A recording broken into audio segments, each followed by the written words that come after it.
Hey, it's Big T. Today I am going to put together a fly called the hot butt olive.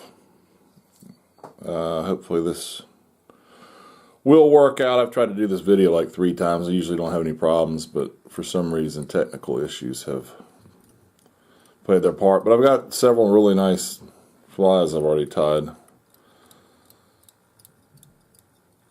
that will be just like this one, hopefully. Starting out with a size 16 wide gap jig hook that I have in the store, along with a 3.0 millimeter tungsten slotted silver bead and 70 denier black thread. I'm just going to get a good thread base down, maybe create just a hair of a taper up front towards the bead. And then I'm going to wrap back and I'm going to go all the way down around this hook bend about halfway down and tie in some Vivus small red holographic tinsel and come back up to the top of the hook shank. For durability reasons and to help keep this from slipping when I wrap it, I'm going to put just a touch of Zap-A-Gap on that hook bend.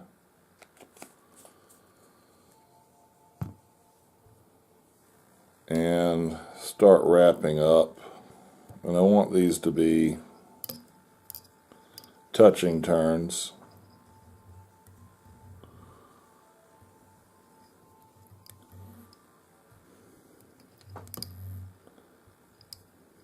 I want full coverage here.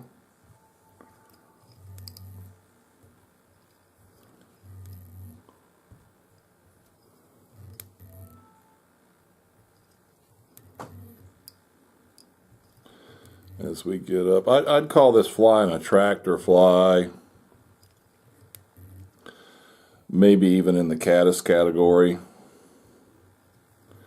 This color red, from what I understand, is not something that's extremely visible to trout from long distances, but tends to provoke, once they recognize it and see it, when they get close to it, provoke a instinct to strike.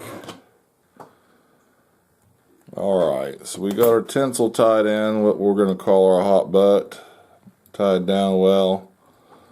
Come back up. And I'm going to tie in a tail at the back end of this. And I'm going to use CDL, or Coq de Leon, and pull off about 5 fibers. It's great tailing feather. It's got good coloration. It's also a stiffer fiber. I'm going to measure that and then grab trade hands so I can pinch wrap that down where I want it. A little shorter than I like, so I'll pull a little bit. There we go. Wrap up and secure our tail in.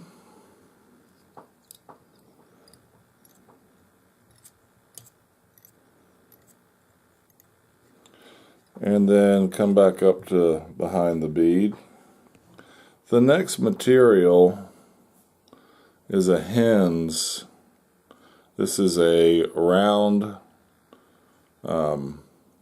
tinsel, pearl color. It's almost like a thread.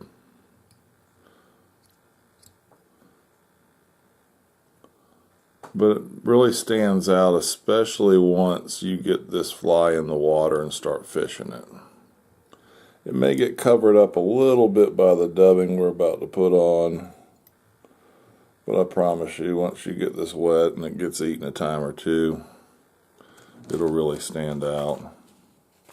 And then some olive dubbing. This is just a custom blend I make. That gives you a little bit better of the idea of the color. It's got some rabbit hair, olive rabbit hair, a couple different colors of olive in there, some light olive ice dubbing, UV ice dubbing, and I think a couple synthetics that I throw in there as well. I got a recipe somewhere. I actually got smart, started writing those down instead of just winging it. Oh, I'm sure I've got some squirrel in there too. I like squirrel. It gives a little spikiness to it. I'm somebody who probably likes the buggier aspects of dubbings and tying.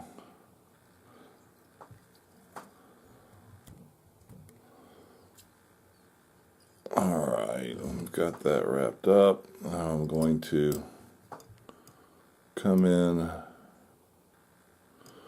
with that ribbing. And just 3 or so turns is going to be sufficient. And secure that down.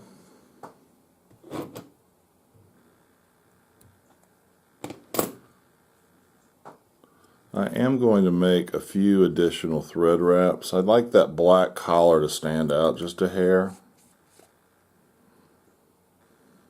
A little bit of zap-a-gap on the thread. A couple more wraps and then into the whip finish. Quick, easy tie. It's a good one to have in your box. Hope you enjoyed that. Please subscribe to my channel if you haven't already. Comment, like, and you can buy these materials and more at my store at www.bigtflyfishing.com.